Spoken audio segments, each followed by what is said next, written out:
Kumusta mga kaibigan, maligayang pagdating sa aking channel. Ang Boris Bakhtastan ay may sorpresa na paliwanag na nag-iiwan ng mga tagahanga.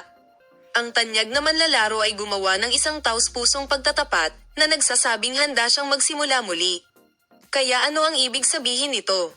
Sino ang pinag-uusapan niya? Lumipat tayo sa mga detalye. Nagbigay ng panayam si Boris na nakakaakit ng pansin ng lahat kamakailan. Sa panahon ng pagsasalita, pinag-uusapan niya ang tungkol sa kanyang puot mula sa nakaraan at ang kanyang pag-asa para sa hinaharap. Kapag tinanong ang mga katanungan tungkol sa isang mahalagang tao sa kanyang buhay, inamin niya na handa siyang magsimula muli kung ang pagkakataon ay handang magsimula muli. Napag-usapan ba niya ang tungkol sa isang ex-friend o isang dating kasamahan at kahit isa sa kanyang personal na buhay? Ang mga tagahanga ay mabilis na umepekto sa balita at pinuno ang mga teorya ng social media. Ang ilan ay nag-iisip na pinag-uusapan niya ang tungkol sa isang malapit na kaibigan kung saan nasira ang kapayapaan, habang ang iba ay iniisip na maaaring ito ay dahil sa isang nakaraang relasyon.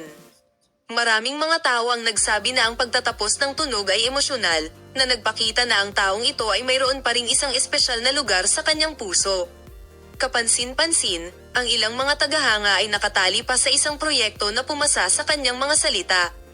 Ang Boris ay may senadoryas ng muling pagsasama ng isang bagong serye na may isang lumang papel sa isang bagong serye.